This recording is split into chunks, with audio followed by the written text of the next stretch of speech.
welcome to a very special episode of Retro Recall the PS1 Chronicles, a show where we play and rank every PlayStation game ever created. My name is Jimmy, and as always, I'm here with Mike. Hello. And this is the Season 1 Retro Recall Recap and Award Show.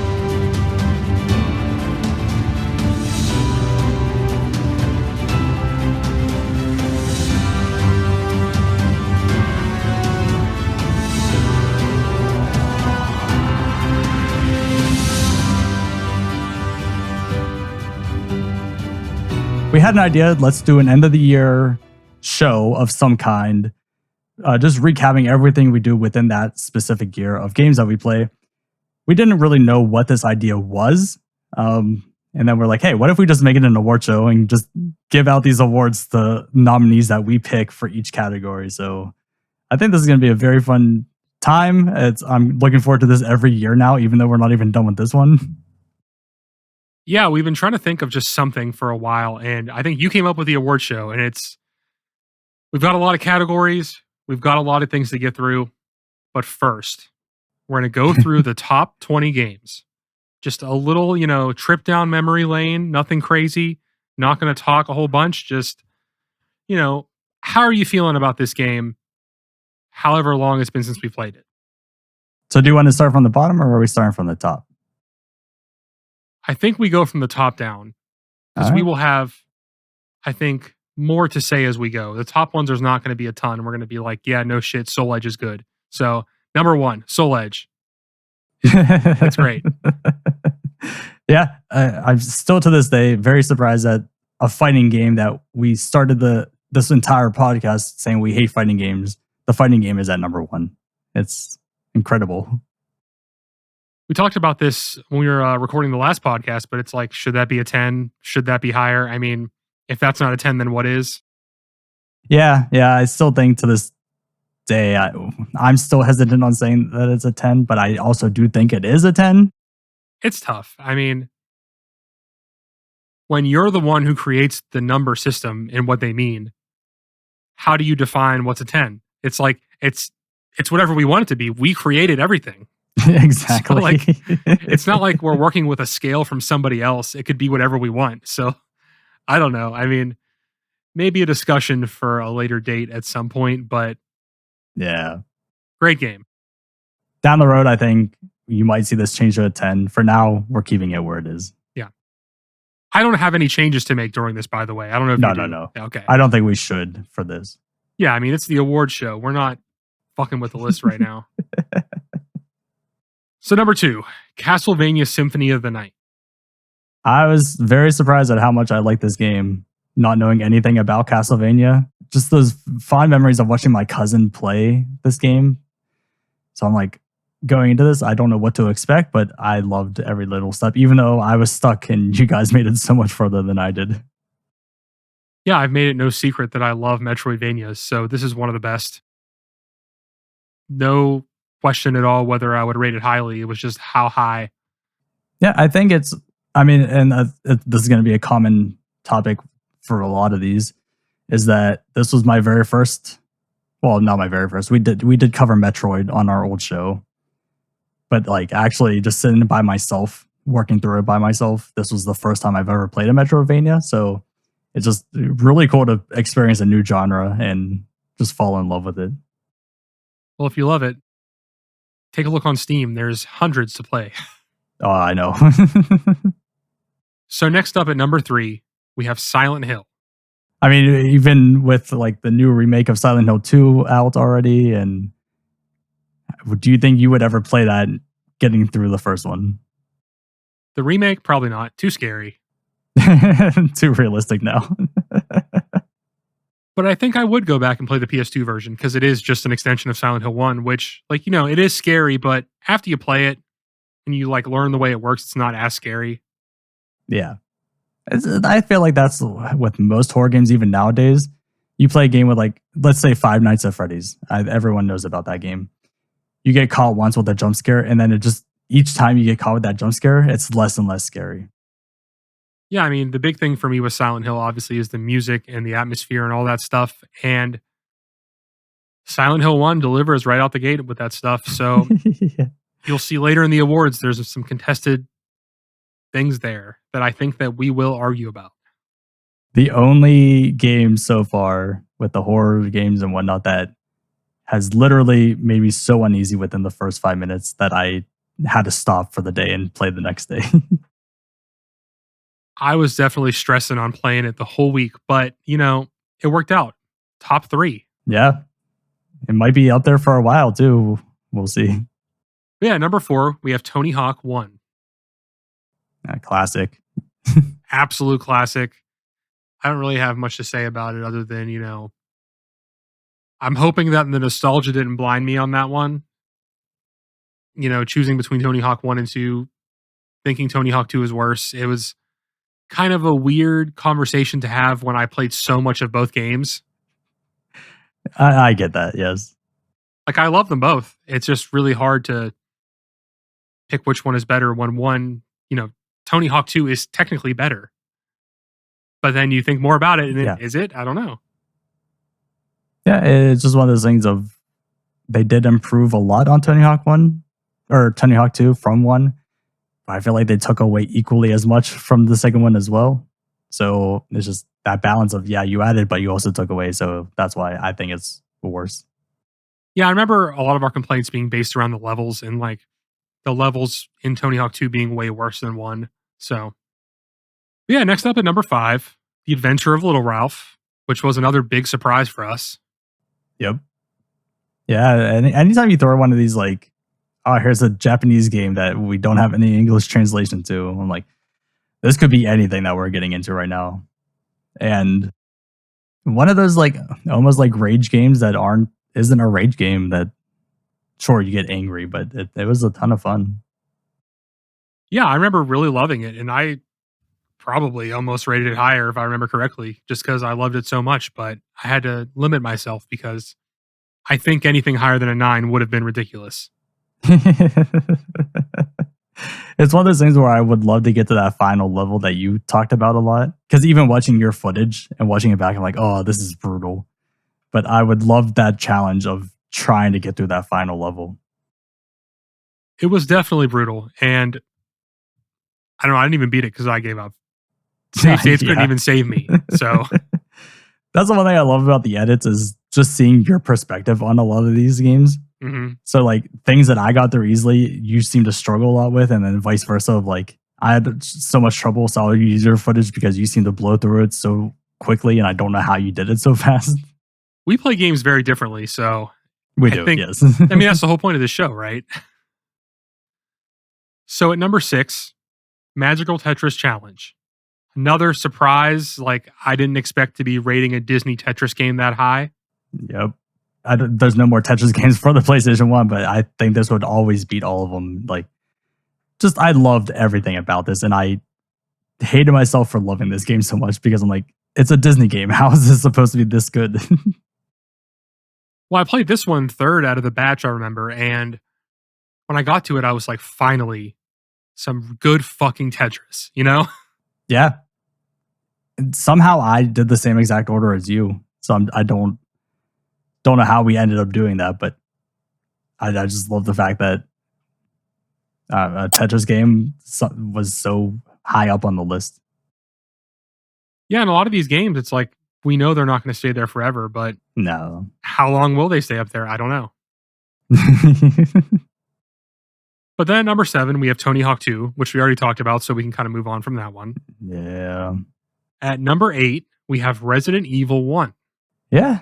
I mean, I still fondly remember that conversation, how we don't think it should be above Dino Crisis, but here we are. That's what happens when you have 2 rambling idiots on your show and they, go against you.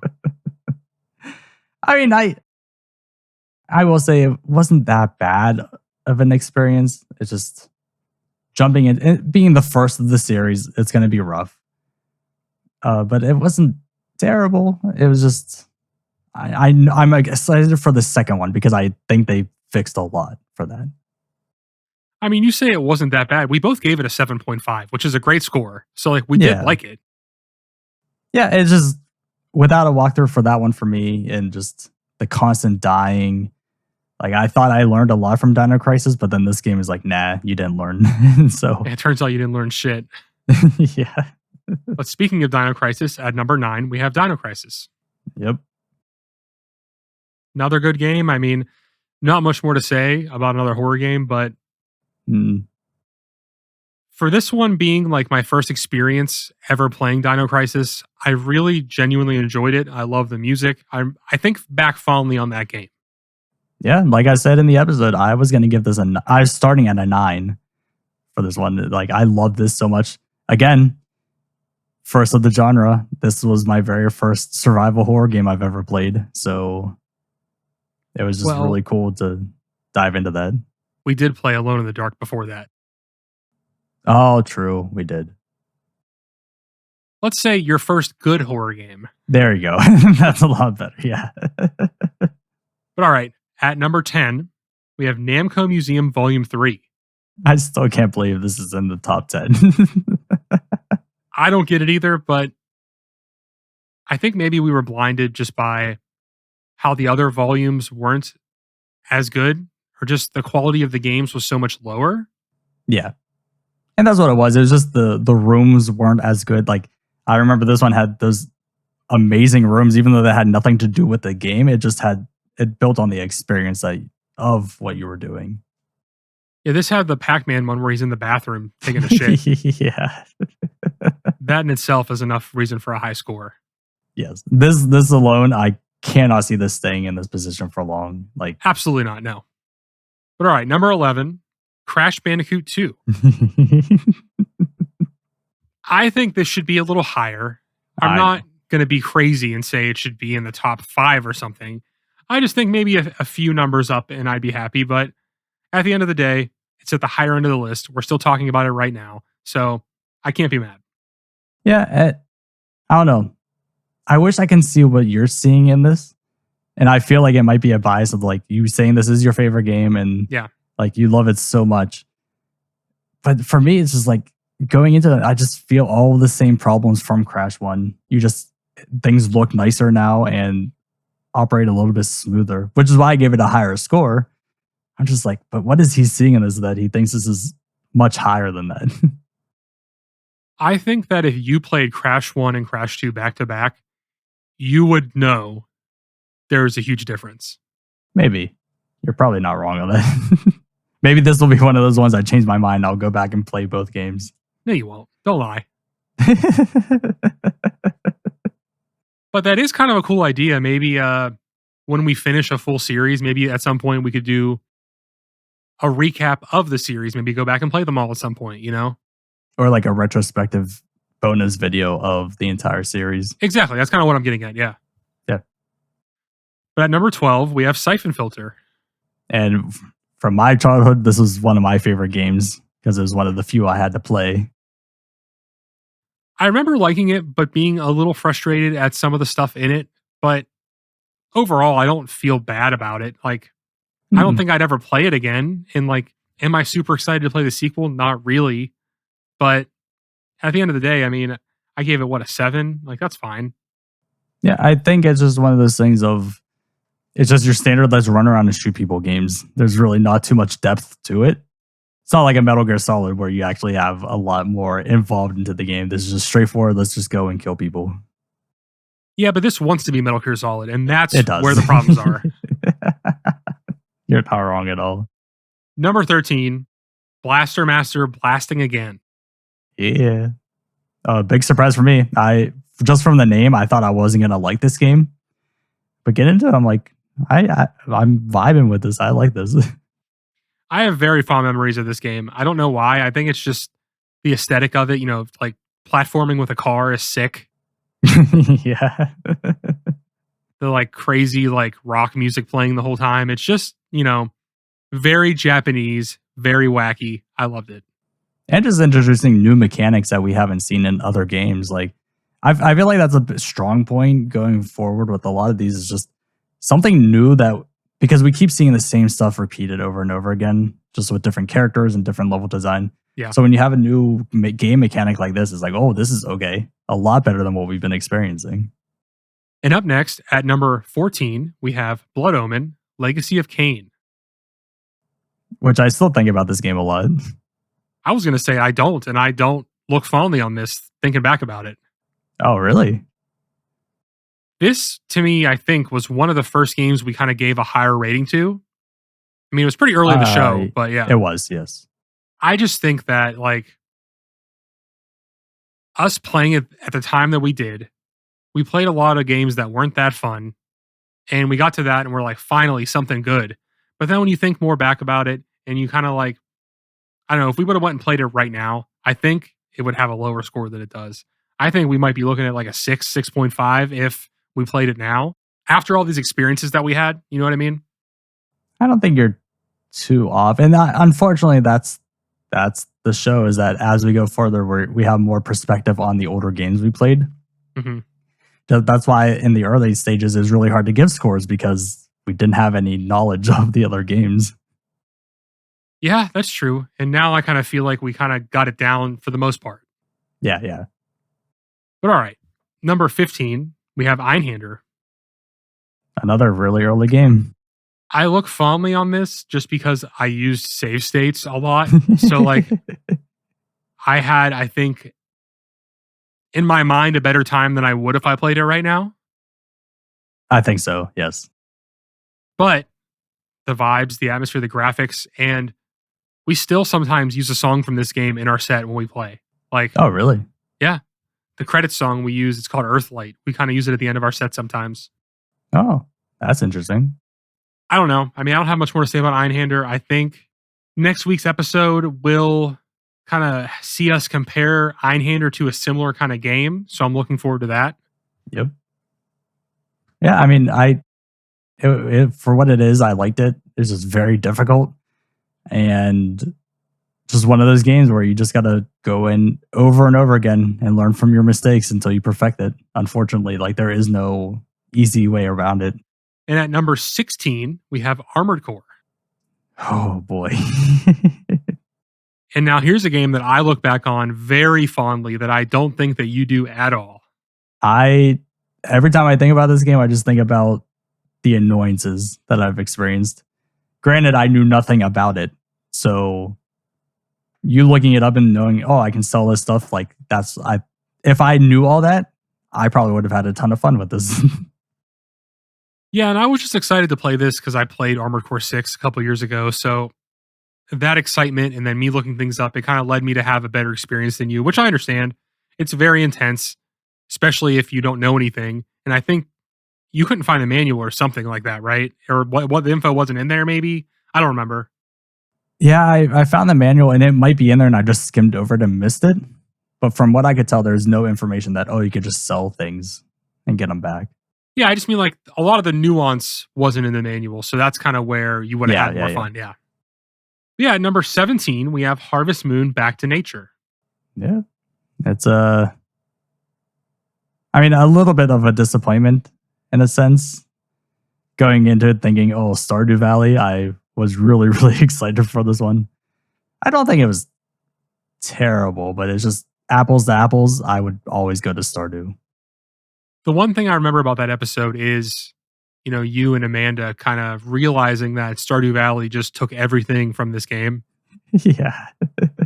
Which, now that we talked about it, I've went back and listened to the OST. I'm pretty sure the guy from Stardew just took that spring song and just redid it with his own instruments, because I'm pretty sure it's one for one the exact same song.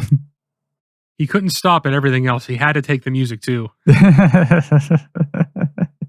But also, before we move on, I do want to say, because of this, now I'm kind of curious. What's the new one? Seasons of something? Story of Seasons. Like, now I want to try those now. Like, those are the updated versions of now Harvest Moon. So did they get farther away from the Stardew route or this route? And I'm curious to what those look like. I feel like no matter what, you're still going to want to play Stardew over that. But probably. It would be an interesting thing to try. Yeah. So at number 18, we have Chocobo Racing. An interesting one. Yeah, I mean, I don't really have strong feelings about this one. It was just so much better than Lego Racers in that episode. So at the end of the day, my mind just goes to how bad that game was, not how good this one was. True. Just going into it though, I feel like it's just a smooth racing game. And yeah, if we compare it to Lego Racers, it wasn't very smooth at all. But for what this was, and I think a big thing for me, at least for my score, was the story and the way they presented the story was a huge plus. Yeah, you went through the story and it was like essentially a tutorial for all the power-ups, all the characters. It was a really good way of doing it that no other kart games I can think of do besides maybe Crash Team Racing. Yeah, and just the flip book, the Yeah. aesthetics and like the cutouts and stuff. Music was great too. Yeah. Yes. All right, at number 19, we have Elemental Gearbolt. Which, again, surprising that something like this popped up on the top 20. I look back fondly on this, especially after Yes. playing Die Hard Trilogy and knowing just how good we had it with that one. Yeah. I feel like not having a light gun to play it kind of gave us an advantage. I For feel sure. like it may have been a bit lower on the scale if we were using a light gun, but overall, it was just, again, music, cutscenes, everything about this was just phenomenal. Yeah, I mean, there's not really a feasible way to play it with a light gun without getting all original hardware or getting a really expensive light gun for modern things, but I'm glad I was able to experience it because if it was with a real light gun, I would not have been able to experience all of it. Yes, exactly. All right, well, rounding out our list at number 20 is Chocobo Mystery Dungeon. So, did you have any thoughts going into this one? I was excited because I knew it was a roguelite, but at the end of the day, I really didn't like it very much. I remember at the time I was kind of like lukewarm on it, and then I'm pretty sure I changed my score on that one to make it lower because as time went on, I just realized I did not like it. Yeah. I mean, for what it was, I think the original title of that video was Baby's First Roguelike. Specifically for that reason. It was just very straightforward. But just like with Castlevania, this was my very first roguelike ever that I've played. So now I have Balatro on my phone. I have Slay the Spire. Like, it got me into this whole genre that I'm like, I actually love this genre and I never knew it. Yeah, it makes sense why that would work for you and why it didn't work for me because I've already played so many of them. So Yeah, I feel like it's a nice introduction to the genre. It's just a nice little easy, here you go, play. And then I'm like, okay, cool. I like this. Now I can like the more advanced stuff. yeah, I mean, even modern versions like Pokemon Mystery Dungeon is still a game that comes out. So I think that is a way to get people into this style of game for sure. Yeah. But now that boring shit is out of the way, it's time to get into the awards. All right, so first up, we have Best Graphics. And the nominees are Soul Edge, Dino Crisis, Rayman 1, and Einhander. So where are you at with this? I to me, I think the answer is obvious, and I think it is to you. But I want to hear you out if you don't think it's Soul Edge. Also, we forgot to mention, like, we don't have a winner picked out already. We're gonna talk through these nominees to get a winner. So I knew you were gonna go Soul Edge for this. Going back and watching the gameplay of it, I like the detail put into Soul Edge and everything, but I do feel like Dino Crisis is a little bit better. The 3D environments like look a little bit smoother. So for me, it's the combination of having those great graphics while being at 60 FPS and having that fluidness, whereas Dino Crisis is 30 FPS. Not that matters for that kind of game, but I think that to me gives Soul Edge the upper hand there, just because it has these beautiful graphics and it's moving great. There's not hiccups ever. I feel pretty strongly that it should be Soul Edge. But we're not focusing on how it runs. We're just focusing on how it looks. That's the biggest thing about this. That's fair. I mean, that's definitely fair. I just think that it's impossible to not take that into account when, like, if a game had great graphics and it ran like shit, I still don't think we would nominate it because the whole running like shit thing would have tainted it. Yeah, I guess there's that border or boundary of like how do you judge that? Because if we said Blood Omen, like say that looked good, but it ran bad, does that inherently affect the way that it looks good? I kind of argue no, because the graphics are different from the performance. I kind of argue yes, because if you can barely move your character, it ruins the graphics. I can also see your argument. I just like, did you go back and actually look at all the graphics? No, I did the other things that we talked about, but I didn't do this one. Oh, okay. So yeah, because I thought so too. I thought Soul Edge was like top, but then doing side by side comparisons between all four of these, like I actually think Dino Crisis might be better. You know, I don't really want to argue about this for 10 more minutes, so I think we can go with Dino Crisis. All right. We have a lot of awards to give out tonight, so I think that, if we get into a little spat like this, we can kind of move on. All right. Well, there you go. For best graphics, we have Dino Crisis. A true underdog story. See, and this is where it's fucked up, because under our worst category, where we have worst graphics, it says worst graphics / frame rate. So that's why I was thinking the other thing. That I get that. Yeah, we should have probably done both. But all right, so the next category is worst graphics and/or frame rate, and the nominees are For frame rate, Star Wars Dark Forces, Tale of the Sun. For frame rate, Blood Omen, and for graphics, Tomb Raider. This is a tough one because I literally was physically ill from playing Star Wars Dark Forces, so to me, Yep. it has to be that. And I figured that's why you put it up there as that. Actually, we probably could have put Star Wars Dark Forces as both, because we did complain about the graphics and just how muddy it looked the entire time. Yeah, I mean, especially comparing it with the PC version at the time, like just so dark. You couldn't really see anything, even though the game looks fine on PC. Even the old version's not even like a newer one. So, unless you have any objections, I would like to go with Star Wars Dark Forces. Yeah, I think that's our winner. Well, all right. So for worst graphics, the winner is Star Wars Dark Forces. So next up, we have best story / characters. And the nominees are For story, Silent Hill. For characters, Jammer Lammy. For story, Alundra. And Rising Zan. This is a difficult one. I was just about to say, this is a weird comparison to make. The first one for me that is gone is Alundra, because the story was good, but there just wasn't that much of it. And, we both played 10 hours, and how much story did we really see during that 10 hours? I get that. My whole thought of just the idea, the concepts of going into dreams to fight and wake people up. I really like that. I do I too. get I that. just wish the game did more with it. Yeah, I can see that. I can agree with that. With Rising Zan, I just love the absurdity of this game. Like the characters Absolutely. are off the wall, the story's off the wall.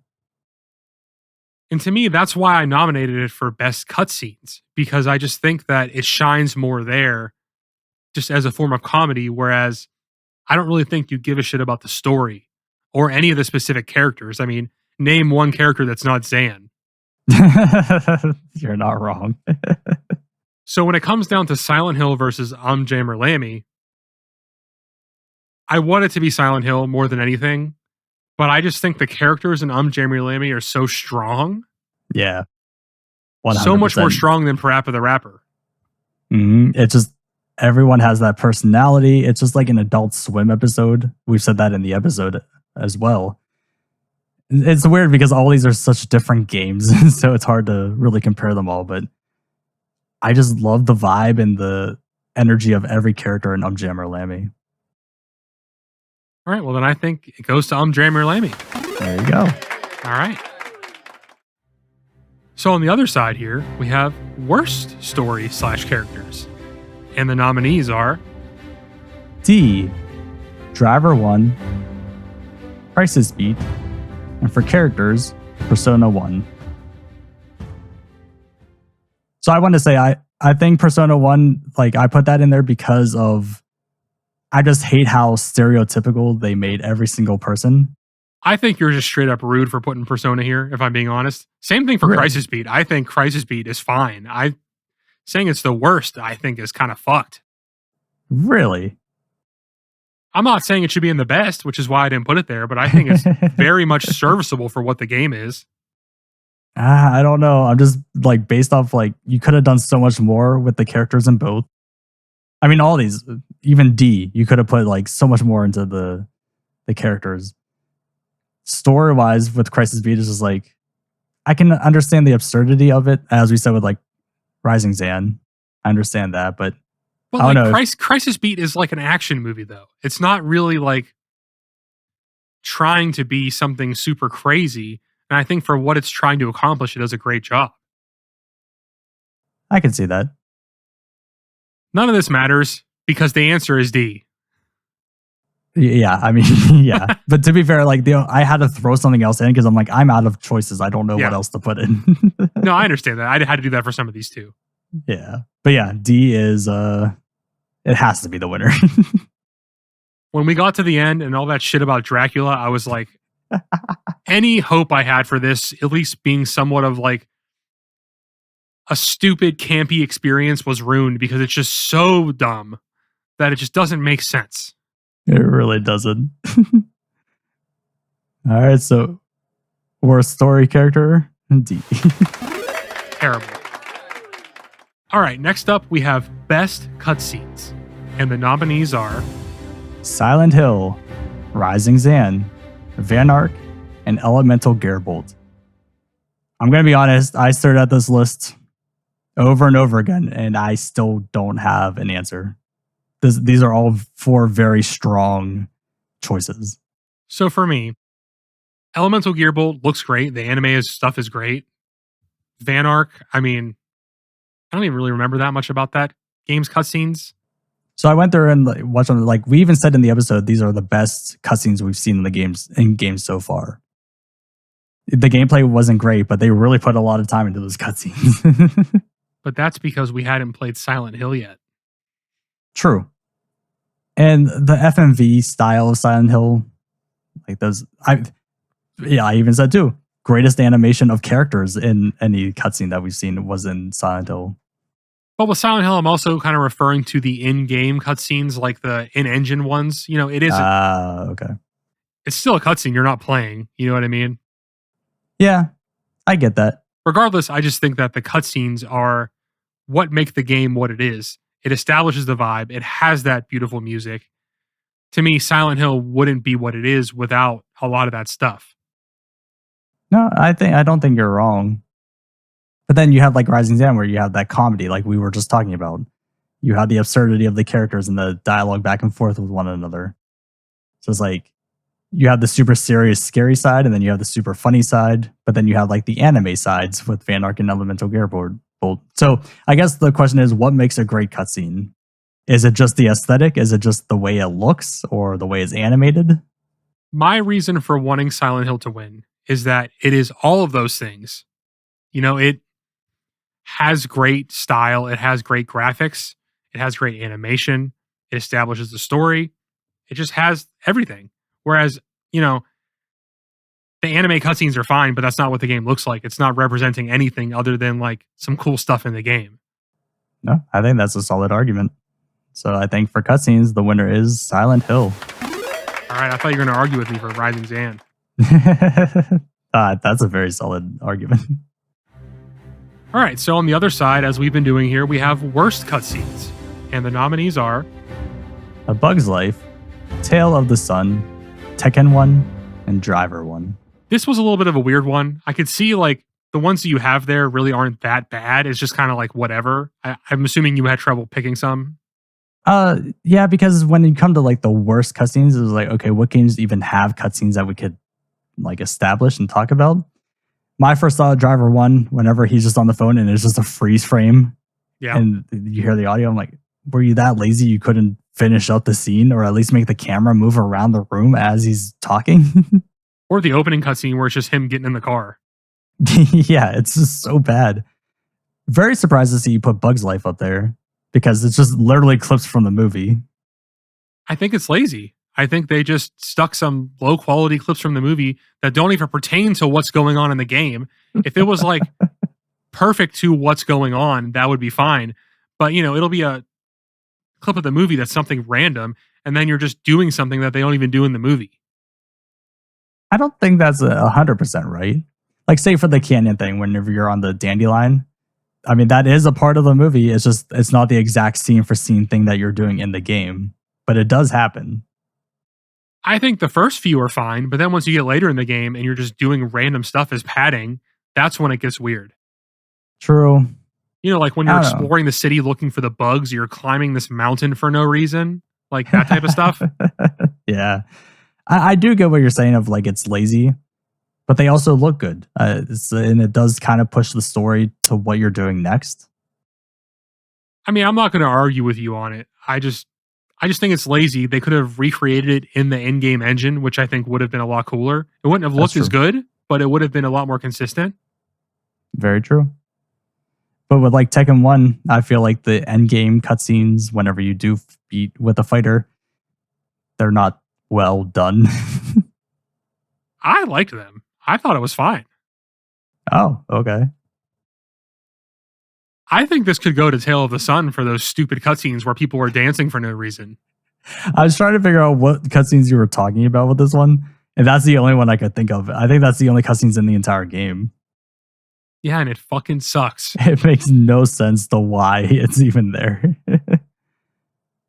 Honestly, with this category, I don't really feel strongly about any of them. So, like, where's your head at right now?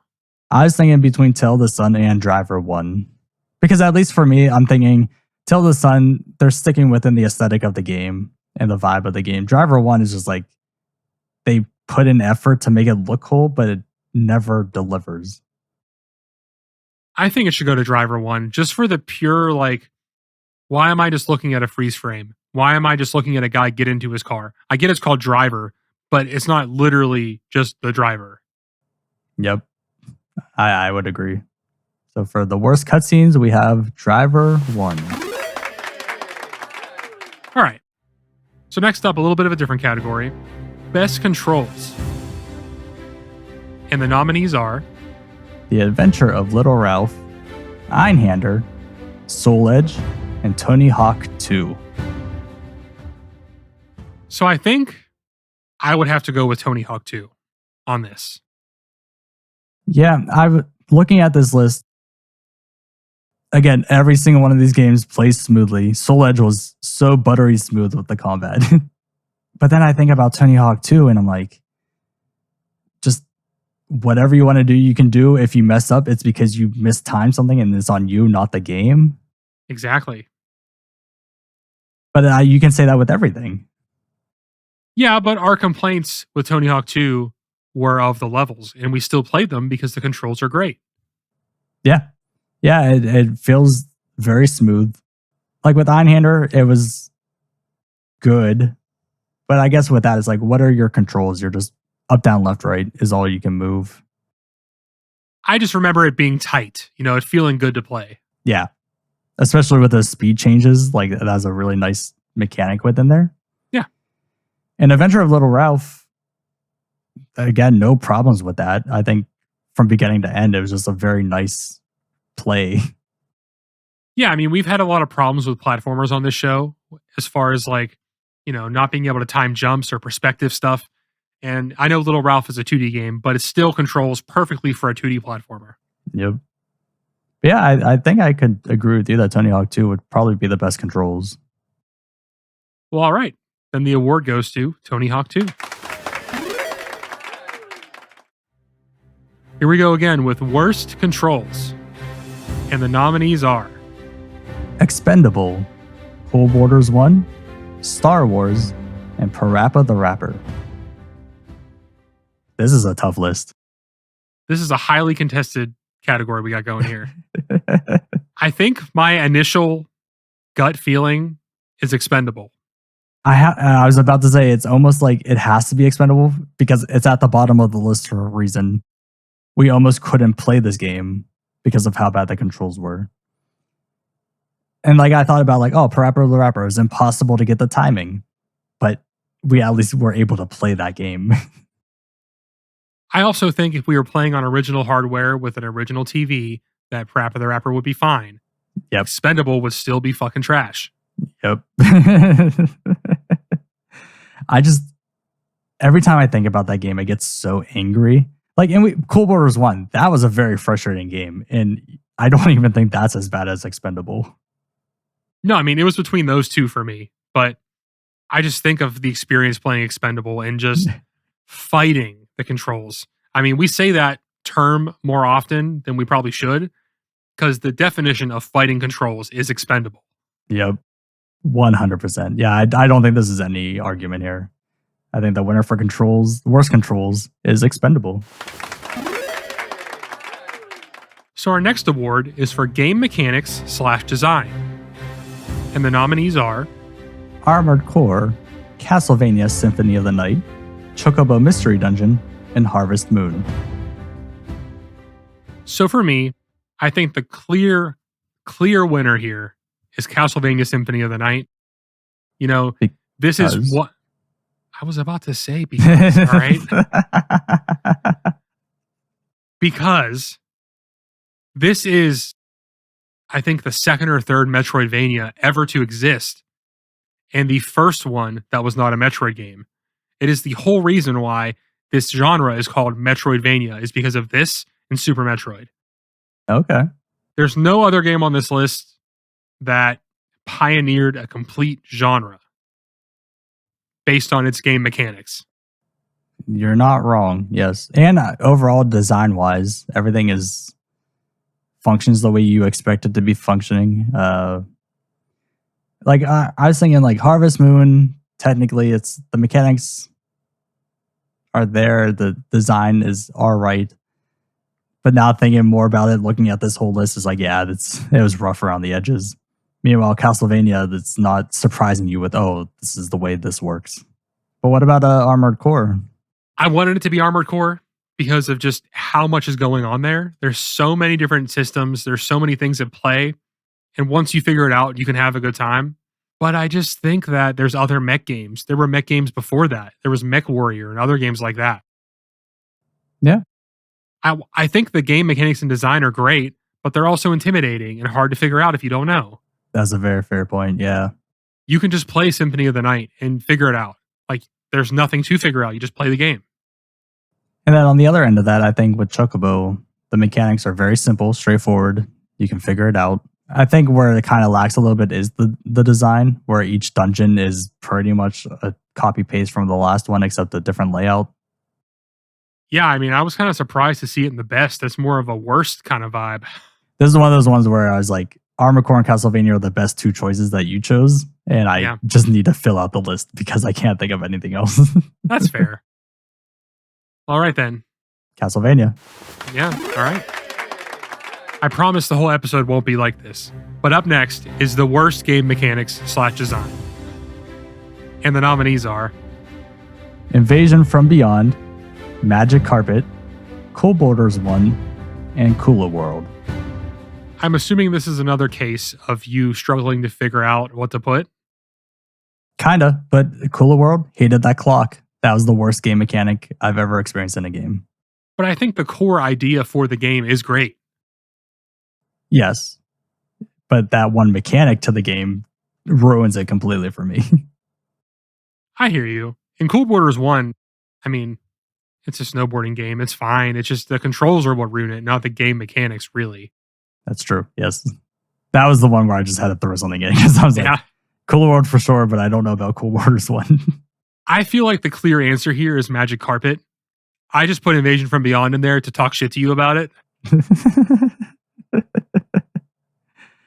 I don't think you're too far off that the Invasion from Beyond mechanics are bad. I just don't think they're the worst on this list that we have. I agree. I just think Magic Carpet because, you're playing a game in first person. You're on a magic carpet. You shoot magic at people. And the game mechanic is to build up a little tower filled with orbs. It's just stupid. Yeah, and on top of that, just it never changes. Like, that's the only mechanic in the entire game of that one thing over and over again. And there's like 50 fucking levels of it. Yeah. All right. Well, then I think that settles it. Yeah. Worst game mechanics goes the magic carpet. So up next, I think we have the hardest category of this whole thing. Best soundtrack. And the nominees are Silent Hill, Castlevania Symphony of the Night, Blaster Master, and Van Ark. I went through this entire list listening to all the audio, and I'm like, don't know how we're going to get to a winner on this one. So did I. And to me, there is not a chance in fucking hell the answer is not Silent Hill. I'm shocked that you put that on there because 99% of the soundtrack is just atmospheric booms and noise, and that's it. I'm looking at soundtrack as if I gave you an OST, here's a CD, put it in your car and listen to it. Which one is the best one? I know you're looking at this from which one emphasizes the game more, probably. I'm not. I listen to the Silent Hill soundtracks on a weekly basis. What? I'm not talking about the weird ambient stuff. I'm talking about the songs. But the weird ambient stuff is, if you look up the soundtrack, the weird ambient stuff is part of that soundtrack. Just because it's part of it doesn't make the other songs any worse. Like I listened to that, and the only one I like is that first song with the tremolo guitar, and then we used it in the beginning of the episode. That song is amazing. I agree, like hands down one of the greatest video game songs. I just feel like if you look at the entirety of the catalog, it's almost nothing with like good songs mixed into that grouping. But at the same time, it's like, I think those other songs are so great. And just because those other songs are just weird ambient noise, they're still good for what they are. Would I listen to them? No. But regardless, I want to hear what you think is the best one, because we're about to fight right now. So, I mean, even after we did these episodes, Blaster Master and Van Ark are both on my listening list now because I just loved them so much. I love the symphonic style of Van Ark. It reminds me a lot. Sorry, I keep saying this all year, of Star Ocean. It has that vibe to it. Mm-hmm. Blaster Master, you have your rock, you have your electronic, you have everything in between. Like, there's no, to me, I listened to that entire thing. I don't think there's a bad soundtrack in that. And then Castlevania, you just, again, from beginning to end, it's just nonstop good songs. And there's not one point where you're like, let's skip this one because it's not that great. So what's your pick? My argument here is like, if you were to do that for Silent Hill, you're like, oh, this is a good song. Skip. Okay, this is a good song. Okay, skip until you get to the next one. And I don't think that makes it a good soundtrack. So if I had to pick, I think Van Ark is my favorite. Or Symphony of the Night. I can go either way with those two. I'll give you Symphony of the Night. That's the only one I think could even compete with Silent Hill. I just know how strongly you feel about Silent Hill, and I knew you were going to fight to the death on that one. Symphony of the Night is also an amazing soundtrack. I think Blaster Master is kind of generic, and after a while, it just all sounds the same. What about Van Ark? I think Van Ark, I don't even think about Van Ark. Like, I think the music, I remember liking it, but I can't say I ever thought about it again after that. I don't know. I think listening to them on their own without the game aspect of it, it's good music. I think so. I mean, I listened to a few songs, but I don't know. It just doesn't hit me the same, you know? I get that. And I think it's just because I have that bias towards Star Ocean, and it reminds me of that a lot. Obviously, I have the bias towards Silent Hill, which is why I'd be fine with going with Symphony of the Night. All right. Well, the winner for best soundtrack is Castlevania's Symphony of the Night. I knew this was going to be a tough one because just two music people fighting over music. So we didn't do worst soundtrack because that's kind of a weird category to do. Yeah. So next up, we have the hardest game to play without a walkthrough. And the nominees are Alone in the Dark, The New Nightmare, Saga Frontier, Armored Core, and Resident Evil 1. Resident Evil 1, clearly a throw-in that I couldn't really think of another one. I think the answer here is Saga Frontier. That one was rough, but my argument, and I knew you were going to go with Saga Frontier with that. My argument for Armored Core is just the fact that like you said, you had to go online and look up build lists for it. Would you have had the same experience if you just went in blind, never looking up anything? Would you have known to sell stuff? I mean, if I had never played the other Armored Core game, I definitely wouldn't have. But yeah. Now, granted, I'm just saying that I am on board for Saga, but I do want to put into an argument of Armored Core because not knowing those little things. No, I completely agree with you. I completely understand. Like, I'm not going to argue with you about that. Right. I just think Saga, for the fact that the game gives you such a giant world to explore, gives you no hints about where to go, lets you do the wrong stuff, lets you just fail and go into high level areas. You might spend an hour talking to every person you can and just miss that one single person that advances the story. Or that one person you had to talk to twice to get the story moving. It's just stupid, and I hated that game. Yeah, like I said, I'm not opposed to picking that because I knew that was probably going to be the winner of this one. I think Armored Core is an honorable mention, but it should go to Saga Frontier. Yeah, I agree. So hardest to play without a walkthrough goes to Saga Frontier. So next up, we have Best Bad Game. Your favorite from the bottom of the list. And you capped this at number 6. So, not number 6, at a rating of 6. Because I originally had something else there, but you said it has to be below 6.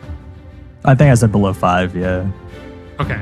Well, either way, mine are far below 5. So Yes. the nominees are D, Soul of the Samurai, Invasion from Beyond, and Tale of the Sun. this is a tough one. Yep. I kind of want to go with Soul of the Samurai. My two that I was thinking of was between Soul of the Samurai and Tale of the Sun. Like I love that aesthetic of Tale of the Sun, and I love the concept, even though they missed the mark on it. I just love where they could have gone with it. But same goes for Soul of the Samurai. The story, interesting and just weird. That's a game that just does everything right except for being fun to play. Yeah, exactly. Like you have the exploring, you have the fighting, you have zombies, you have ninjas. It's like everything is just so interesting, but it just isn't executed well. It's just like between this and Tale of the Sun, if they just put in a little bit more effort and a little bit more design into it, then we wouldn't even be putting them in the bottom of the list. I wanted to pitch for D, but I knew you wouldn't go for it. No, not at all. I just like D in the way that it's just a terrible, terrible movie. It's just this terrible, stupid thing with a bad story. Nothing about it is good, but I can't help but feel fondly about it, and I don't know why. I don't know why either. I don't know what that game did to you, but I don't know. I mean, I love The Room and other terrible movies like that. It's like, it's so bad that you're laughing at it. You know what I mean? yeah, it's terrible when it came out, but then that cult classic of let's just laugh at it because of how poorly executed it was. I understand. Like if D was like a movie or a cartoon or like even a shitty YouTube thing or something, it would have that cult status. But because it's a game and because you actually have to play it, it never reached that. No, I get that completely. Do you have no thoughts on Invasion from Beyond? I mean, I hated that game. Like, I have nothing to say about it unless you want me to talk shit. No, I get that. I guess the same reasons for you with D. It's just like I like the charm behind it. I get it's a little bit frustrating, and I was even frustrated at parts, but it has this fun aspect to it of zipping around shooting things, even though the aiming sucked. It's just, again, execution. If they just executed it well, I think it would have been great. Yeah, I hear you. And like, all joking aside, I just really didn't like the gameplay loop and how hard it got so quick. Oh yeah, it ramps up so incredibly fast on difficulty. But yeah, I think Soul of the Samurai, I'm on board with that. I think that's a really good bad game. All right, so the award for Best Bad Game goes to Soul of the Samurai. And up next, on the other side of that coin, we have Biggest Disappointment, a game that you were really excited to play, only to be let down. And the nominees are Medieval, Rayman, Persona 1, and Vanark. I think you're going to be a little upset with me on the Persona 1, right? I mean, it definitely was disappointing. I It didn't was. really have that great of a time. To me, my answer would probably be Rayman, just because I love the character so much and I love the later games so much. But the first one was just so incredibly mean. As you call it, it was a rage game. Yeah, yeah. And just a game meant for kids, a game with that aesthetic, just being so hard to the point where I don't even want to play it. It's just stupid. I was just so excited to get into it, but just playing after a little bit, I was already ready to be done. I mean, I think that's a fair point to say about how excited we were, but you wanted to quit after a certain amount of time. Like with Van Ark, we beat that game even though we were so excited about it, and it was a letdown. Persona 1, I'm just loving the later games so much. So much. And then to go back and be like, oh, this is just not what I was expecting. I feel like to me, and it could just be biased, but I feel like loving the later games so much, I was so let down going into the first game. I think I can be on board with that. To me, I had a lot of reservations about, I already knew it wasn't going to be like the later games. It's just what it is still isn't very good. If it was super different, but also still really good, it wouldn't matter. It wouldn't be a disappointment. But it's missing all the stuff that we associate with Persona, and it's just not fun to play, really. Yeah, and I think that's the key thing is like, this isn't like, oh, this is a horrible game. Like, it wasn't that bad of a game to play. It's just a disappointment going into the game of. Yeah. So yeah, it was a decent game. I think it got a decent score. It's just like that excitement going into it, and then it plummets because of this wasn't as great as we thought it would be.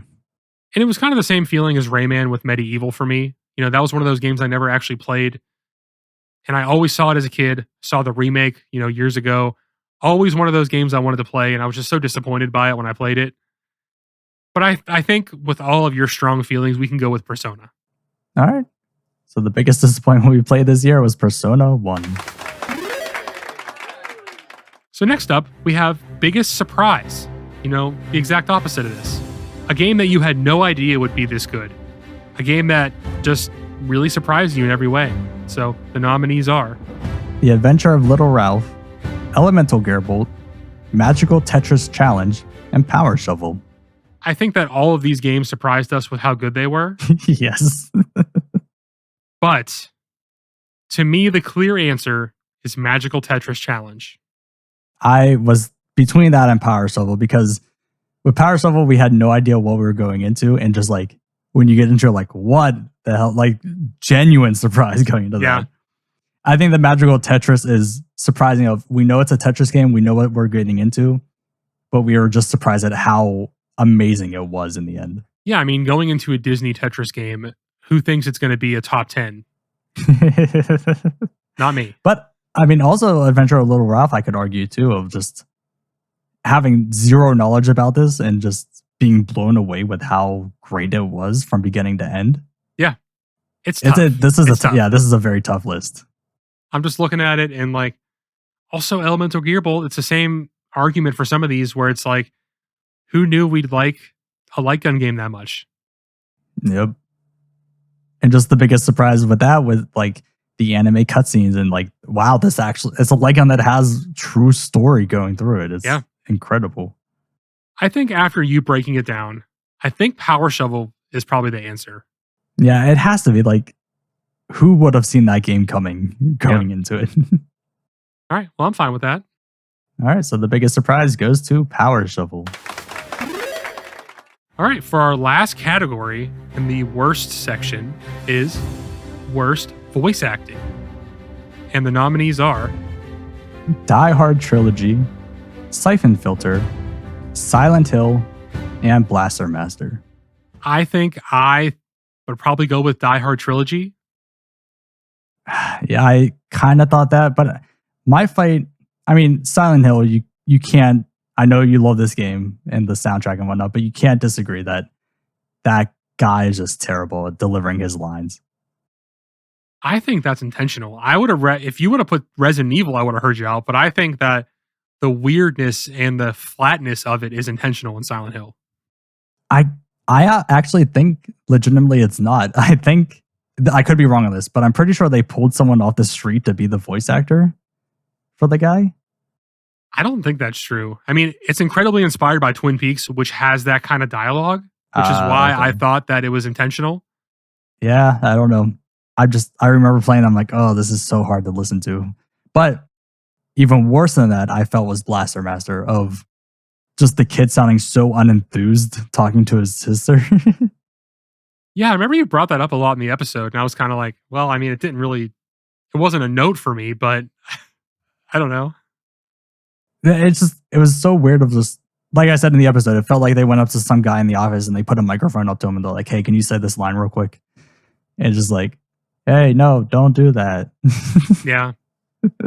And I nominated Siphon Filter because I just feel like the voice acting is so flat, and the way that it was recorded, it just isn't well done. It sounds weird. Yeah. I forget the word you used to describe the female voice actor on that one. I don't remember. It was like robotic or something. I can't remember. Yeah. But yeah. So what is Die Hard Trilogy? That's just a guy pretending to be Bruce Willis. But he doesn't sound like Bruce Willis even a little bit. I mean, I'd be willing to give you Blaster Master because Die Hard Trilogy is just like a shitty movie knockoff. So like at the end of the day, you know what you're getting with that. With Blaster Master, it was definitely annoying to you specifically. So I would give you that. And with Die Hard Trilogy alone, it's just he's just repeating the same movie quotes over and over again. Yeah. But with Blaster Master, they actually have legitimate dialogue that is just not being performed very well. Yeah. That's fine with me. All right. So the worst voice acting goes to Blaster Master. So for our final category of the night, we have Best Voice Acting. And the nominees are Medieval, Resident Evil, Rising Zan, and Jammer Lammy. So I remember the voice acting in Medieval being pretty good. Yeah. I think Resident Evil is so bad that it's good. It's on I that knew line. that's going to be your argument. Yeah. But I think the clear winner here is Rising Zan. Yeah, just every character. Like, the reason I chose Rising Zan and Jammer Lammy for the same reasons is just insanity of these characters and just craziness. I think Rising Zan, just how you have, like, they are being serious, but they're just saying ridiculous things. I loved it. They committed to the bit, and that made the game better.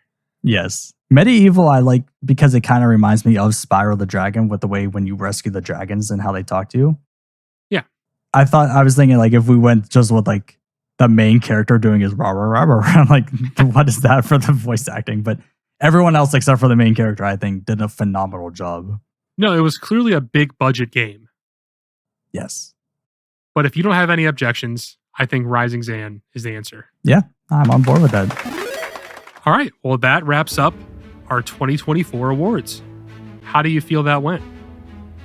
Pretty good. I think we did go with the topics, the categories. I just think maybe we might refine it for next year. And I'm excited for next year now to see, like, what is 2025 going to hold for the best and worst. Yeah, I think next time around, we can look at the games more in depth and be like, what do a lot of these games have in common that we want to nominate? What is something we want to use these awards to call out? You know what I mean? Right. Yeah. And I mean, some of these, like we said, they were straightforward. We just knew what they were going to be. But like with the music, I knew going into that was going to be such a difficult category to cover. Music will always be a difficult category. So yeah. But I mean, with that, obviously this is our first episode we have with the cameras. Yeah. So that's going to be a big change coming up for next year. Yeah, it's been something we've talked about for a little bit and figured we probably should. With that, it's going to come less editing on the audio side just because you can't have us jumping around all the time. And there's still going to be plenty of cuts, but, there will be more complete thoughts, less, trying to cut it down for a podcast and more like, you're watching two people have a conversation, Exactly. So with that, the format of, like, the video side of it, if you actually watch the videos instead of listening to them, different design now. You'll see next week. We're going to have different formats, all the different screens, and how everything looks. So I think it's going to be an all-in upgrade to what we've been doing. Yeah, we want to make it more of a personal experience. It's not the kind of video that we're making is not something that needs all this crazy editing, all these crazy cuts. It's just two guys talking shit on PS1 games. It has to be a personal experience, Yeah. Yeah, the last change that we're doing is we're just going to change the way that we're picking games from now on. It's going to be more random picks along with more deliberate picks. So we're playing a lot more of these games you've never heard of, games we've never heard of, along with curating some games in genres we haven't played or curating a big game that we want to play very badly or things like that. Yeah. Just trying to get that balance between bad and good and just random and well known. And on top of that, also, we're going to try to get more guests this year too. So that's exciting. Yeah, I mean, as much as I love Jay and Kyle screaming at each other, I think that will be less of an occurrence and, maybe handpick some new guests. We're still going to bring them back. I'm not talking shit. I just mean, different people getting involved, having more opinions other than ours. It's fun to have another person on the show. So, I mean, I guess with that, like, is there a genre we haven't covered? Because I know there's a lot of them, but is there one that you are excited for? I'll give you the opposite of that. I'm really dreading covering strategy games, simulation games, just the intense genres I don't like now on PC when it's easy to play. Now I have to play with a controller. So it's going to be really hard to give an accurate score and an accurate representation of how I feel without just being like, yeah, playing this sim game with a controller sucks. I can't give it anything above a 4 or something, Yeah, I was going to say I would love to play a simulation game because those are straightforward. But your point of, now we got to do that on a controller. Didn't even think about that. So now I'm kind of dreading that. But I am excited to get into some more sports games as far as a lot of the weirder stuff. There's more like Tony Hawk clones. There's, bowling, tennis, more real golf, all that stuff. I have a weird affinity for sports games just because I grew up playing sports games with my brothers a lot. So even though I don't follow sports at all, playing the games is still so fun. So yeah. I'm excited to get into some actual simulation sports games as well.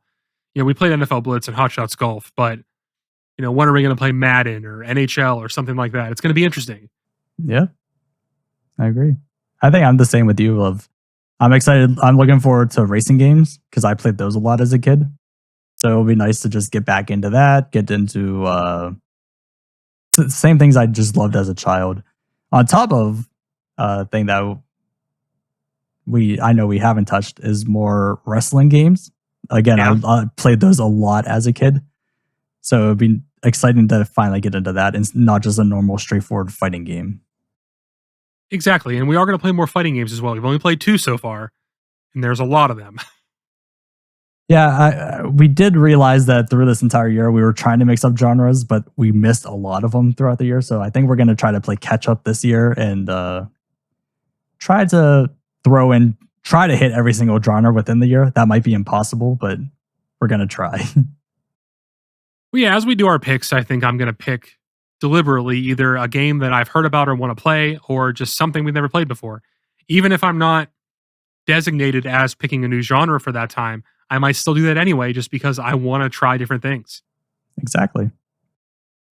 Now, is there any games you want to cover? Is there any I'm looking forward to this one if we get to it?